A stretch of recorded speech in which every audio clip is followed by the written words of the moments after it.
All right, we're recording. So, should I call you David or Mr. Brooks? David is great. All right, David.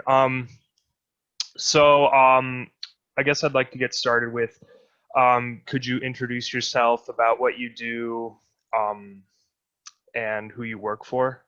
Sure. I work on the Senate Energy and Natural Resources Committee. I'm the Democratic General Counsel, and I work for whoever is the most senior Democrat on the committee. And for the last 2 years, that's been Senator Joe Manchin from West Virginia. All right, cool. So I did some research, and according to GovTrack US, in 2018, Manchin was the third most bipartisan senator in 2018, and right now he's the third, or probably second most politically right, behind Sinema and Jones. But Jones just lost his race, so I guess That's he's the right. second most politically right now. So, do you think that a Democrat being conservative or a Republican being liberal helps uh, your job in the energy committee? And does it, like, what sorts of benefits and disadvantages does that sort of thing have working for a more moderate senator? So I think it's easier. Well, let me back up 1 second. So the issues I work on are I work on the natural resources side of the Energy and Natural Resources Committee. So I do um, public land bills, conservation bills, environmental bills, things like that. A lot of times those tend to be pretty partisan. Republican senators tended to come down on one side and Democratic senators on another. Working for someone like Senator Manchin, who has, and so, you said he's the second most conservative Democrat. Sometimes he's the most conservative. He represents West Virginia, which was, I think President Trump carried that state by 40 points last time. I So think it's that's right. Yeah. it's probably the most conservative state. And so on one sense, it's kind of amazing that he's, able to be elected there. I think the one thing it does is it enables us he can reach out across the aisle easier. He doesn't look at things as much as from a Democratic Republican perspective. Is can we make this work? Can and what works for your state? If you're a Republican senator, what works for him? He used to be a governor before he was a senator. He was a governor of West Virginia, so he likes to go try to see if he can work out deals or agreements with other senators. So all of that, depending on the issue, makes our job a lot easier because it's not just, are you a D or an R? It's how do we try to get to a solution? Right. Do you think that's something? I know your uh, focus is limited to natural resources, but do you think that's a desirable trait for more senators to have? Sure. I mean, obviously, the more you can, try to work out something, the more likely you're going to get things done. I mean, there's different kinds of issues, right? There's the big national issues that are all over the news right now, and then there's a lot of parochial things, right? So the Idaho senators might be trying to do a bill that affects only Idaho. I work on a lot of those type of bills. Senator Manchin might be working on one just in West Virginia. So a lot of what we do is how do we help you? So if you're an Idaho senator, how do we address your issues, but in a way that's consistent with our principles? And the more that I think senators are willing to talk, I mean, that some senators on both sides, you know, kind of only live in their universe. If you're a senator from an entirely Democratic state, it's harder to sit there and look at like what are Republican priorities and vice versa. So, so I think it helps, but it's hard to say, right? If you're from a really liberal state, you aren't going to get a whole lot of points for showing how much you work with Republicans.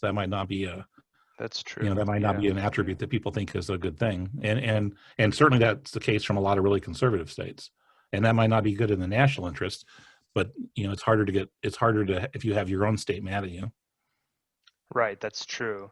Um, I guess sort of we also see that elsewhere with Susan Collins lives in Maine, the state Yeah, that voted like, I don't know, I double think digits mine. for Biden, I think, Yeah, I think if he I'm not carried it by 10. mistaken. Yeah, I think it But was at she least won 10. her reelection by like what? I know they have ranked choice voting, but she won it by like 8 points, I think, which Yeah, yeah, it wasn't that close. Yeah, it was a big surprise. yeah, I mean, a lot of people thought that was gonna be a lot closer than it was, but Yeah, I was one of those. I thought yeah. it'd be a lot closer. Okay, so obviously, Um, right now, the Democrats have just won back the Senate, first time since 2015, I guess, and Right. um, it's close. It's 50-50, and then Right. obviously Kamala Harris, who's is the vice president elect, will break ties. So things are going to be, you know, like things are going to be more difficult to pass with a narrow majority as opposed to a wide majority. Right. What do you foresee? Are you going to use? Are you in any way going to use the new majority to pass or to talk about passing something that you haven't been able to, or does your job not really warrant that sort of, I guess, does Well, your so, job not really matter with majorities? no, it matters. But so my job is to do, in this case, what Senator Manchin wants, right? I'm an agent. I try to help him, and I try to help the other Democratic senators get their bills passed. That's kind of what we do. Um, if you're in the majority, even if you're in a 50-50 majority with the vice president breaking the tie, you still have you get the chairmanship, and with the chairmanship of a committee, that means you get to set the agenda. And so, working on some of the natural resource bills I work on, one of the more controversial types of bills are designation bills, like creating new national parks or national monuments or national wilderness areas, federal wilderness areas. Typically, Republican senators, for the most part, especially in the West, don't support that. Um, Last year or earlier this year, we couldn't even get a hearing on some of those bills. We had bills in Colorado and California and Oregon and Washington where Democratic senators had big conservation bills that they wanted to pass. They got the bills out of the House because it was a Democratic majority, and the Republican Senate wouldn't even look at the bills. So now we can have hearings on them. The thing in the Senate that's different from the House, though, the House, if you have a majority, you can pass anything on a majority vote. Mm-hmm. In the Senate, most of the bills we deal with have to pass. We have to get 60 votes to pass. For the filibuster? Well, they don't even really filibuster. It's just everyone knows you have to get around that. So Yeah. you don't even have to. So if you're a senator, you don't even have to say I'm going to filibuster, but we'd have to get 60 votes. And even on a lot of bills, even 60 is not enough. Because you have to get to go on the floor, the majority leader has to schedule you for floor time, and there's way more bills than there is time available. So on a lot of bills, we have to get everybody to agree. It's called unanimous consent, Right. and nobody ever agrees. We on the bills I work on, there's 3 or 4 Republican senators who object every single time. So on a lot of the bills that we work on, we can have hearings. We can we don't have to play defense on Republican priorities, but we can't necessarily pass what we want to. The only exception is there's a budget process where you can pass bills.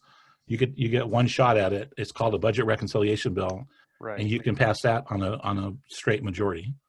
And that, I'm sure that'll get used. And at the end of the year, there's the big, huge. They combine all the spending bills into one big. They call it an omnibus appropriation bill. Yeah. And a lot of times, if you're in the majority, you can jam some stuff in there that you couldn't have otherwise. Right. But for a lot of the day-to-day stuff, it's not that big of a difference. Okay. Cool. I was also kind of moseying around the Senate Energy website, Okay. and I saw something called the Manchin Energy Package. It looked pretty recent. What exactly is that? So just like I work on the natural resource side, we have a whole group of, there's a lot of bills trying to create new federal energy policies. And it might be incentives for renewables. It might be, depending on each senator is kind of working on whatever priorities for their state. For whatever reason, energy bills are really, really hard to pass because they typically aren't as partisan as they are regional.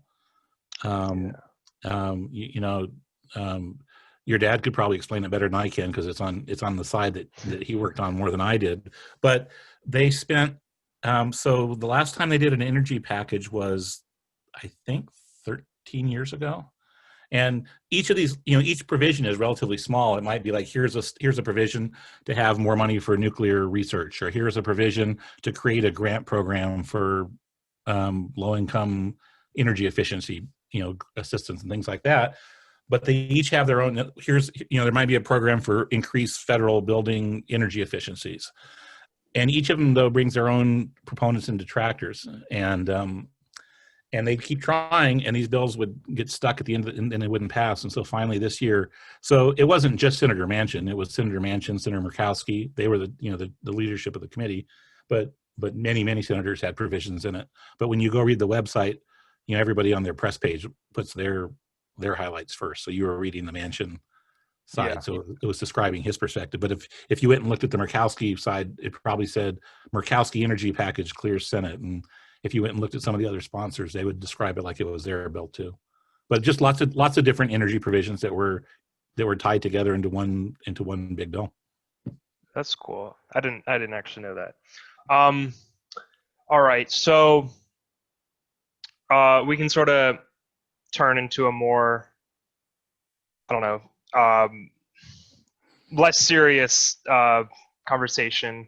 Okay. Kind of off the, I don't know. So I don't know. My mom told me recently that you had gone on a rafting trip with Manchin in West Virginia. Would you like to? And I don't know. I heard some pretty funny things. Would you like to sort of I describe can only that? imagine what she told you. So we went rafting in the New River in West Virginia. I don't know if you've ever been there. It's in fact, it just got designated as a national park. We just did a bill this last month to make it so it's now the New River Gorge National Park and Preserve, and it's some of the best whitewater rafting in the United States. And so we went.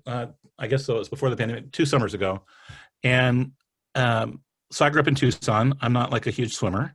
And so we were on these, it was like all the staff, we were on these boats, and I decided I would try to get on the one where like the calmest one, and so I went and talked to all the river guides, and I found this one guide, and she said it will be really easy.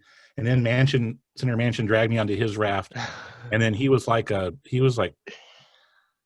wild. He was like, he told the guide, like, let's ram everybody. And then he was like, let's ram the rocks, and let's have water fights. And and then we all got thrown in the water. And then I started floating down the river the wrong way and they had to come grab me back. So yeah, it was I spent a lot of time bobbing in the New River. And but yeah, he's like 72 years old or 73. I don't know what he is, 70 something.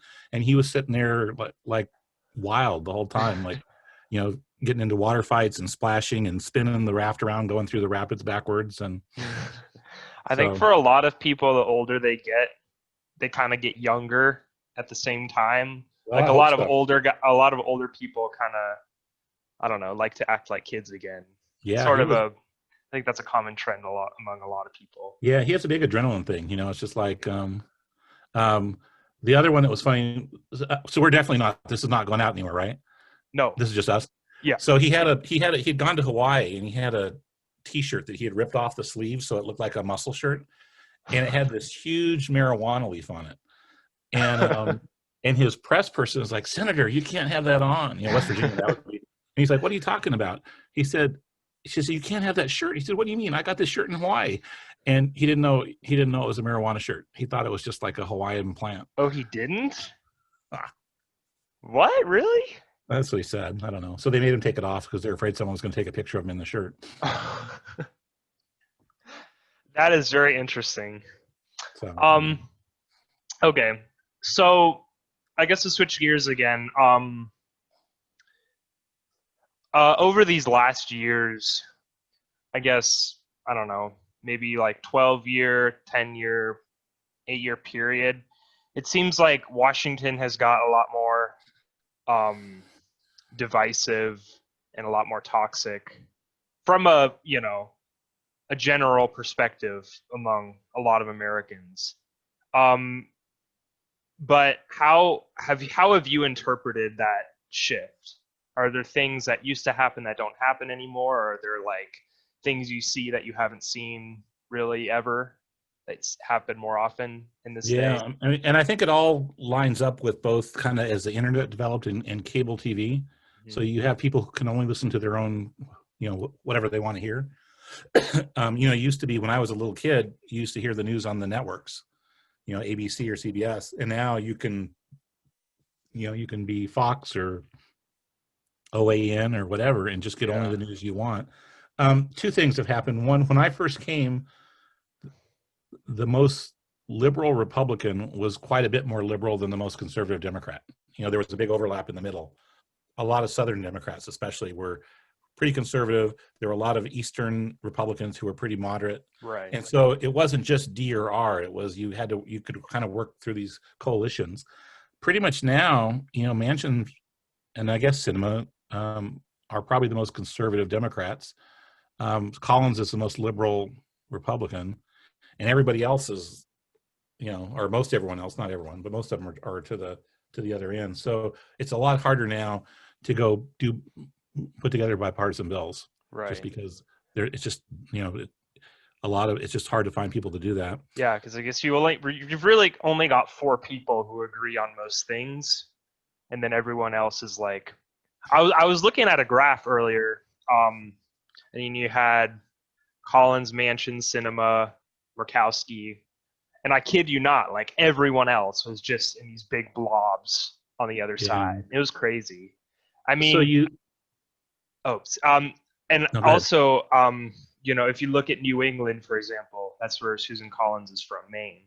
A lot of those states have something I've noticed is a lot of those states have Republican governors, like Vermont, New Hampshire, Right. Massachusetts. These are some of the most, in terms of presidential voting, these are some of the most liberal states, but then Yeah. they still elect Republican governors.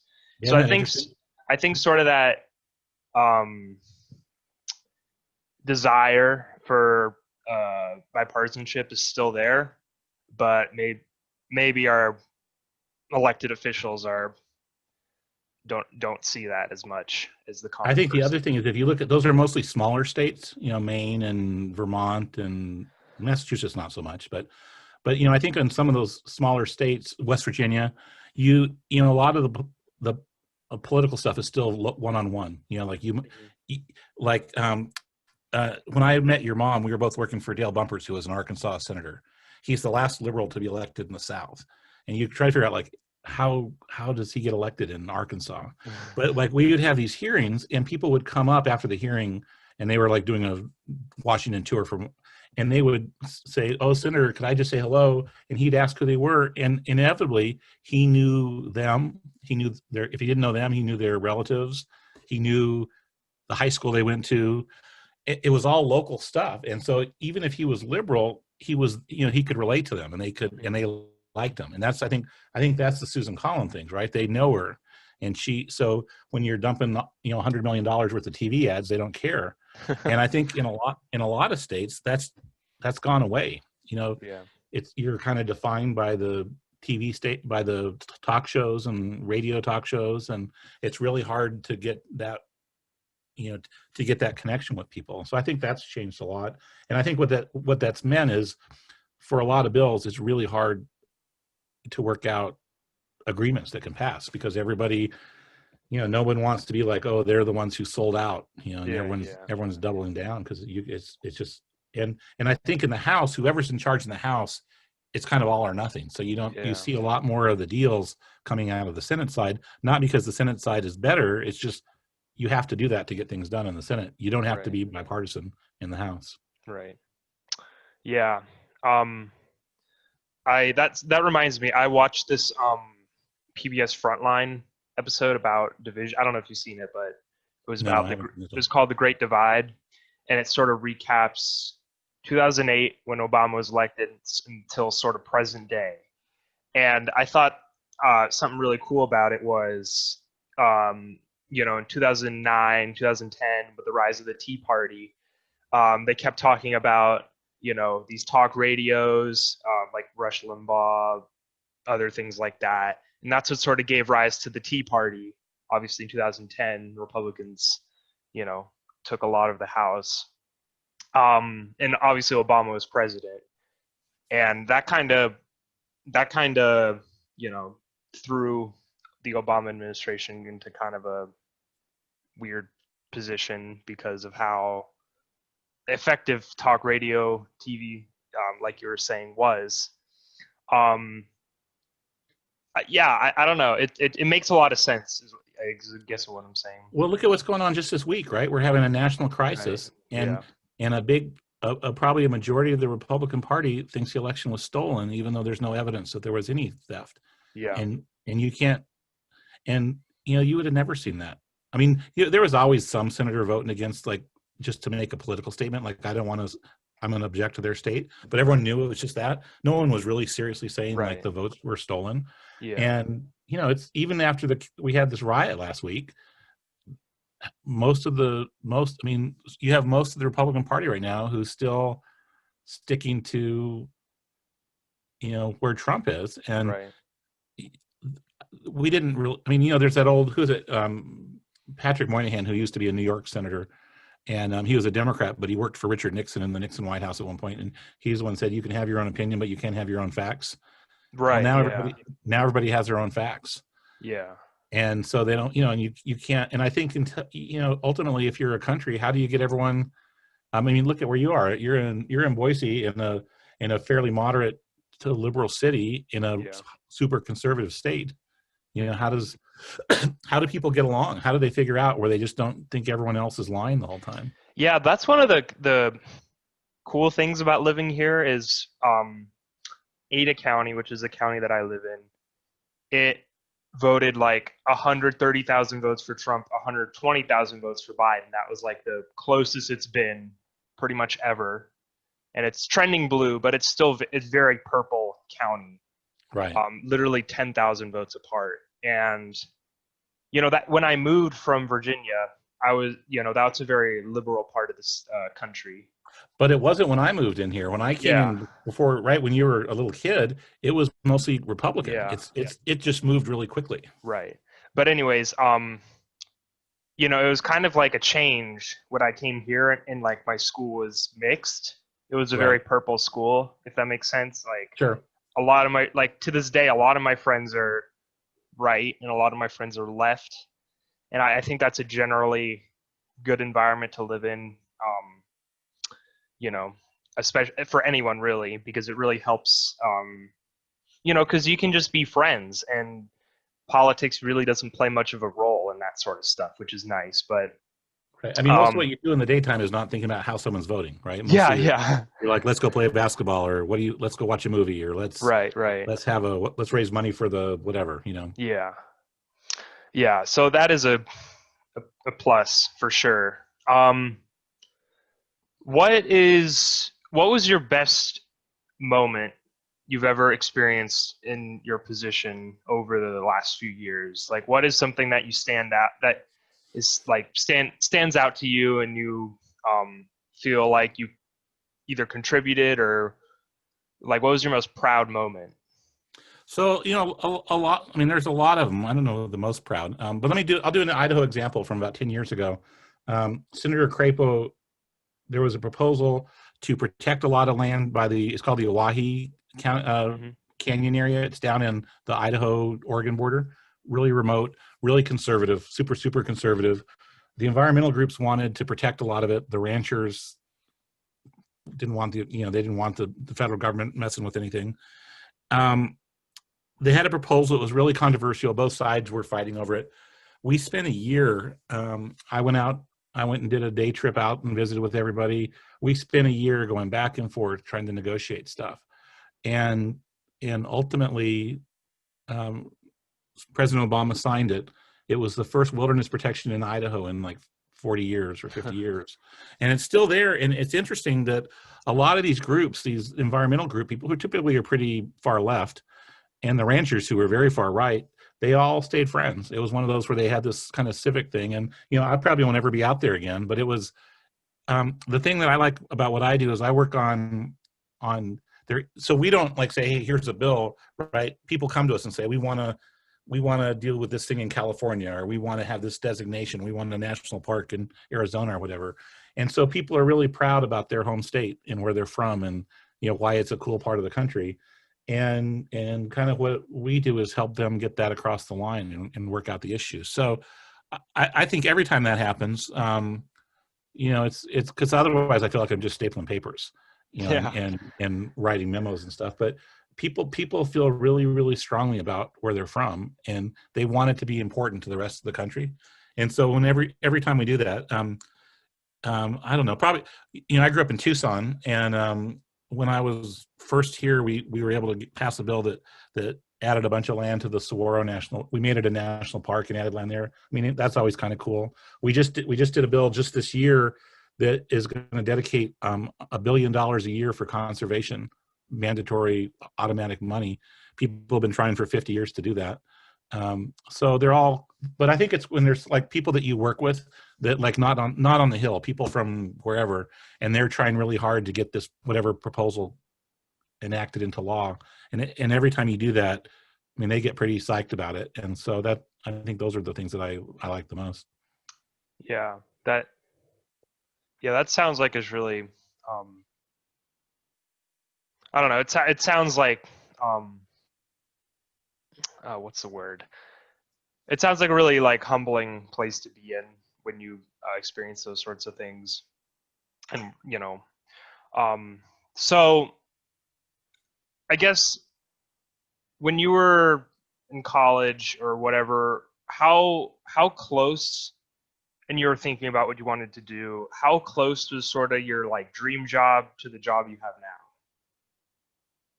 Pretty close. I didn't know what I wanted to do, so I went to the University of Arizona.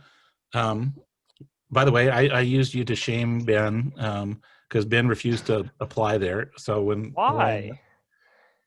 just contrarian. Oh He's a yeah, freshman at Virginia Tech now, and I said just apply to U of A, and he wouldn't do it. So I was really excited when your mom told me about you. So that's and I said Luke did it. You could have done this. See, yeah.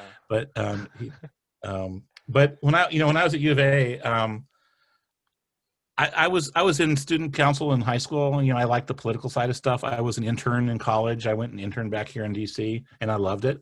And I didn't know what I wanted to do, but I wanted to be like involved with that. And I thought I'd actually do it more in Arizona. And I got an opportunity in law school to come back and work here. And then I got an opportunity. It was supposed to be for 1 year, and I was going to go home. And then this job in the Senate opened up, and that was 31 years ago. So I came for a year and stayed forever. But that's, if you'd asked me, if you'd have told me in college, like, hey, would you like to be where you're working on national policy on protecting cool places in the country, I would have thought that was a pretty good deal. Also, I went to law school and really didn't ever want to be a lawyer, and so but I didn't realize that till I was in law school. And I'm a lawyer now. I mean, I'm a counsel, which is a lawyer, but I don't like have to go practice law, like in a courtroom Yeah. or anything. Or so I think it worked out pretty good. I like it, and it's pretty That's close to good. what I would have That's wanted to good. do. Um, so final question. Thank you for your time. But Sure. the final question is, do you have any advice for kids my age, just about to go to college, who are interested in public policy or working in politics at the federal, state, or local or whatever level? Like, what's some advice you'd like to pass on to those kids? So there's a lot of randomness in how everything works out, right? Who gets elected, where there's job openings. But I think the first thing is I would experience different kinds of politics to see what you like. Mm-hmm. When I was in college, I interned in the governor's office in Arizona. I worked for a county supervisor as an intern. I ended up doing a congressional internship. And you kind of get I mean, do you like you find, I mean, they're all important, but they're important at for different reasons, Right. and see what you like. And then the I think the biggest thing so everyone I went to law school with, a lot of the people didn't like being lawyers. They made a lot of money, but they didn't love it. Some of them really liked it, but not all of them. And so the thing I would say ultimately is you want to do something that you like. You want to do something that makes you happy, that you feel like you're doing something that's worthwhile. And so, I started out as a computer science major and figured out pretty quickly that that was not going to be my thing. But you got to try different things. And I would have never guessed I would have ended up doing exactly what I'm doing. I just kind of stumbled into it. But I think if you talk to like your mom and dad, so did they, right? You don't know which one where you kind of land where you did. Right. And so you try a lot of different things and keep pushing the stuff that makes you happy and exploring different options. Well, okay. I think that is very good advice because, yeah, like you said,